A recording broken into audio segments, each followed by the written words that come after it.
नमस्कार, good morning. मी जुईली आणि आपण पाहताय कोकणचं नंबर 1 महा चॅनल कोकण 7 लाईव्ह. बेटर लिव्हिंगच्या माध्यमातून आपण रोज भेटत असतो. बेटर लिव्हिंगमध्ये वेगवेगळ्या गोष्टींची माहिती आपण जाणून घेत असतो. कुठला मोबाईल लॉन्च होणार आहे, आपलं सौंदर्य अबाधित ठेवण्यासाठी कोणत्या टिप्स फॉलो कराव्या लागतील, ज्योतिषशास्त्र, वास्तुशास्त्र या प्रत्येक गोष्टीची आपण नेहमीच माहिती घेत असतो.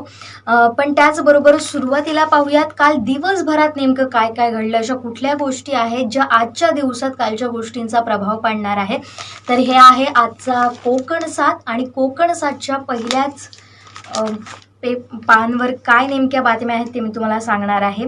तर उद्धव ठाकरेंची जळगाव पाचोऱ्यामध्ये सभा झाली आणि त्यात त्यांनी विरोधकांवर घणाघात केलेला आहे. भगव्याला कलंक लावणाऱ्या गद्दारांचे हात कलम करा, अशा पद्धतीचं त्यांनी वक्तव्य आहे ते जळगाव पाचोरा सभेत केलेलं आहे. त्याचबरोबर आजपासून रिफायनरीच्या बारसू सड्यावरून सर्वेला सुरुवात होणार आहे. त्याचबरोबर त्यासाठी ग्रामस्थांच्या शंकांचं निरसन करणार अशी ग्वाही जी आहे ती उद्योगमंत्री आणि पालकमंत्री उदय सामंत यांनी दिलेली आहे. त्याचबरोबर पोलीस बंदोबस्त हा तिथं कडक करण्यात आलेला आहे. त्यामुळं राजापूर बारसू परिसराला आता छावणीचं स्वरूप प्राप्त झालेलं आहे. त्याचबरोबर अवैध शस्त्र बाळगल्याप्रकरणी कडावल इथं चौघे शिकारी जे आहेत ते ताब्यात त्यांना घेण्यात आलेलं आहे. LCBनं ही कारवाई केलेली आहे आणि 2 बंदुकांसह काडतुस, कार, दुचाकी जप्त करण्यात आलेल्या आहेत. अशा प्रकारच्या ज्या काही शिकार असेल किंवा अवैध धंदे असतील ते दिवसेंदिवस सिंधुदुर्गात वाढत आहेत की का, अशा पद्धतीच्या शंका या आता निर्माण झालेल्या आहेत. आणि सगळ्यात महत्त्वाचं म्हणजे महाराष्ट्राच्या सत्ता संघर्ष सुद्धा सुरू आहे आणि आजची जी सुनावणी होणार होती ती मात्र रद्द झालेली आहे. त्यामुळे पुन्हा एकदा महाराष्ट्राचा सत्ता संघर्ष आणि त्यावरची सुनावणी, आतला जो सस्पेन्स जो आहे तो पुन्हा एकदा पुढे ढकललेला आहे. आणि समस्त महिलांसाठी, मुलींसाठी एक आनंदाची बातमी आणि पुरुषांची मक्तेदारी असलेल्या मायनिंग क्षेत्रात आता मराठी मुली पुढे येऊ लागलेल्या आहेत. नागपुरातील 4 विद्यार्थिनींना या क्षेत्रात चांगल्या नोकरीची ऑफर सुद्धा मिळालेली आहे. त्यामुळे नक्की तुम्ही या संदर्भातली अधिक माहिती आमच्या दैनिक कोकण 7 मधून जाणून घेऊ शकता. सध्या IPLचा हंगाम सुरू आहे. IPLचा जोश जल्लोष पाहायला मिळतो. आता दिवसेंदिवस हा जो थरार आहे IPLचा तो अधिक रंगत आणत आहे. तर टेबल पॉईंटमध्ये आपण पाहिलं तर सध्या राजस्थान हा हायेस्टवर आहे. त्यानंतर लखनौ, चेन्नई, गुजरात, पंजाब, बंगळुरू, मुंबई, कोलकाता, हैदराबाद आणि दिल्ली हा एकदम शेवटच्या तळागाळाला आहे. तर सध्या बंगळुरू RCBनं राजस्थानवर विजय मिळवलेला आहे. तर दुसरीकडे मुंबईतला अर्जुन तेंडुलकरने एक मॅच जिंकली होती, पहिली विकेट काढली होती आणि त्यानंतर त्याच्यावर कौतुकाचा वर्षाव होत होता. मात्र आता पुन्हा एकदा त्याला ट्रोल करण्यास सुरुवात झालेली आहे. कारण एका सामन्यात त्यानं जवळपास बरेच रन दिले, धावा दिल्यात आणि त्याच्यामुळे आता अर्जुनला ट्रोल करण्यात येत आहे. तर हे होतं काही महत्त्वाच्या बातम्या कालच्या दिवसभरातल्या. आणि आता आपण जाणार आहोत बेटर लिव्हिंग या पेजकडे. तर सुरुवातीला पाहूयात कुठली माहिती जी आहे ती तुमच्यासाठी फायदेशीर ठरणार आहे. सध्या लग्नाचा हंगाम सुरू झालेला आहे आणि अशातच लग्न पत्रिकेत जर नाडी दोष असेल तर लग्न करावं की नाही, अशा पद्धतीच्या ज्या शंका आहेत त्या उपस्थित होतात, असे सवाल उपस्थित होतात. तर त्यासाठी वास्तुशास्त्र किंवा ज्योतिषशास्त्राने नेमकं काय सांगताय ते आपण पाहूयात. कुंडलीच्या जुळणीवरून कळतं की वधूवरांचे वैवाहिक जीवन कसं असेल. यातून नाडी दोष, भकूट दोष, गड, मैत्री स्वभाव, कुंडली जुळताना नाडी किंवा भकूट दोष आढळल्यास विवाहानंतर समस्या निर्माण होतात आणि नाडी दोष असल्यास लग्न करण्याचा सल्ला दिला जातो. ज्योतिषांच्या मते नाडी दोष असल्यास वैवाहिक जीवन खूप कठीण होतं आणि घटस्फोटही यांसारखे प्रसंग निर्माण होतात आणि यासाठी नाडी दोष असल्यास लग्न करू नये असा सल्ला दिला जातो ज्योतिषशास्त्राप्रमाणे. तर ज्योतिषशास्त्राच्या मते वधू आणि वर दोघांची नाडी एकच असेल तर हा दोष असतो. आणि ज्योतिषशास्त्रानुसार नाडीचे अनुक्रमे आदिनाडी, मध्यनाडी, अंत्यनाडी असे 3 प्रकार पडतात. आता हे दोषप्रभाव कसा आहे तो आपण जाणून घेऊयात. तर वधू आणि वर यांनी उपाय न करता लग्न केले तर मुलीला म्हणजेच वधूला गर्भधारणेत समस्या येऊ शकतात. त्याचवेळी असामान्य मुलं देखील जन्माला येऊ शकतात. नाडीत बिघाड झाला की अचानक त्रास होतो आणि संबंध देखील अत्यंत कटू राहतात. या परिस्थितीत नातं तोडण्याची देखील शक्यता उद्भवते आणि मध्य नाडी दोष असल्यास वधूवरांपैकी एकाचा मृत्यू किंवा दोघांचा मृत्यू होण्याची शक्यता असते, असं ज्योतिषशास्त्र सांगतं. त्यानंतर नाडीदोष दूर करण्यासाठी काय करावं, तर वधूवरांनी महामृत्युंजय मंत्राचा जप करावा. यासोबतच नाडीदोष रोखणं अनिवार्य आहे आणि प्रभाव कमी करण्यासाठी गाय, सोन्याचे धान्य, अन्न, वस्त्र यांचं दान करावं. नाडी दोष दूर करण्यासाठी वजनाच्या समान अन्नदान करण्याची शिफारस करतात. आता या लेखाची समाविष्ट कोणतीही माहिती अचूकतेची किंवा विश्वासार्हतेची हमी देत नाही. हा लेख सामान्य माहितीवर आधारित आहे, त्यामुळे आम्ही याची पुष्टी करत नाही आहोत. तर आता पाहूयात की तुळशीची 11 पानं तुमचं कसं नशीब बदलतात आणि प्रत्येक इच्छा कशा पूर्ण होतात.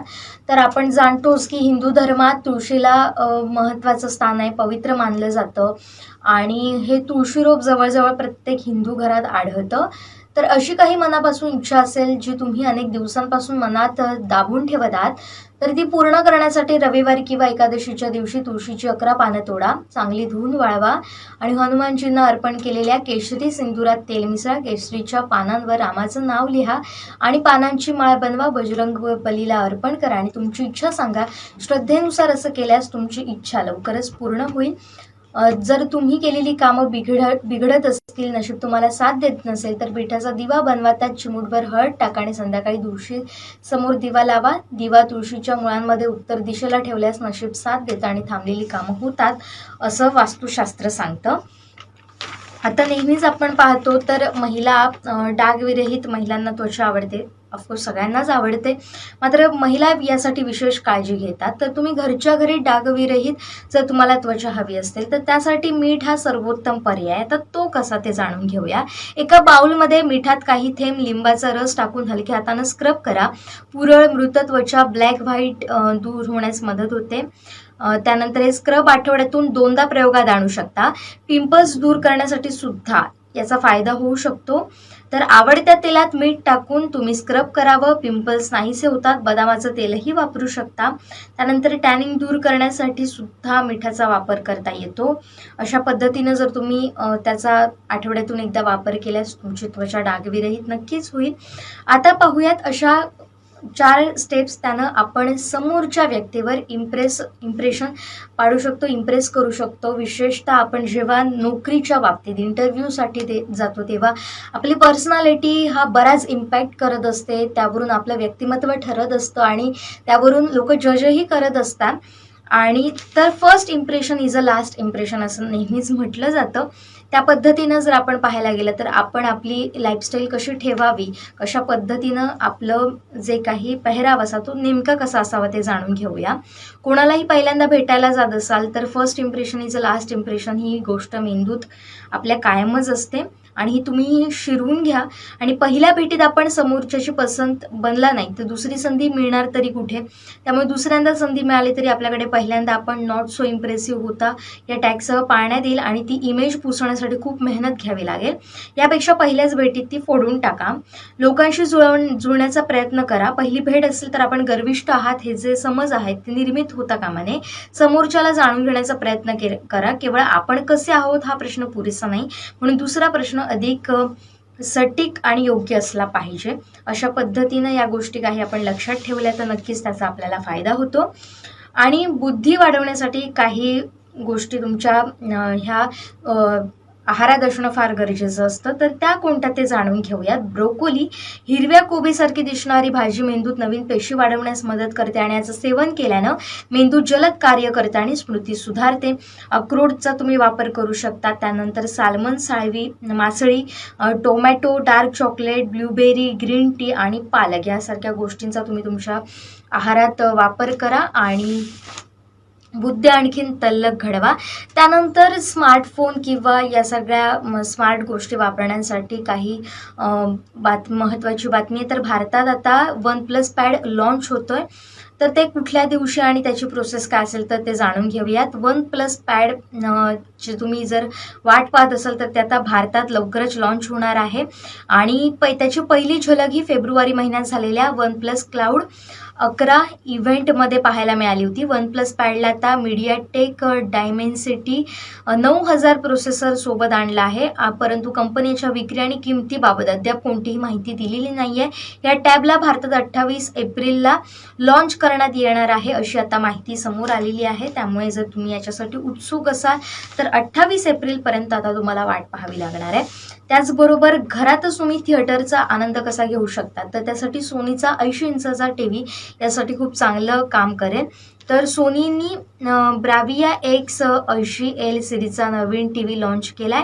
सोनीचा नवीन टीव्ही 85 इंच, 50 इंच आणि 43 इंचात लॉन्च केलाय. यात X14K HDR पिक्चर हा इंचात लॉन्च केलेला आहे आणि त्याला प्रोसेसर दिलेला आहे.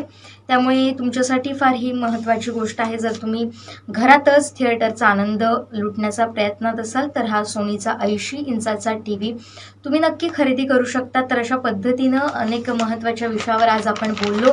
तुम्हाला कुठल्या विषयावर जाणून घ्यायचं असेल तरीसुद्धा आम्हाला कमेंटमध्ये सांगायचा प्रयत्न करा. आम्ही त्याबाबत तुमच्यापर्यंत ती माहिती पोहोचवण्याचा प्रयत्न करू. आता इथंच थांबतोय. पाहत रहा कोकणचं नंबर 1 महा चॅनल कोकण 7 लाईव्ह.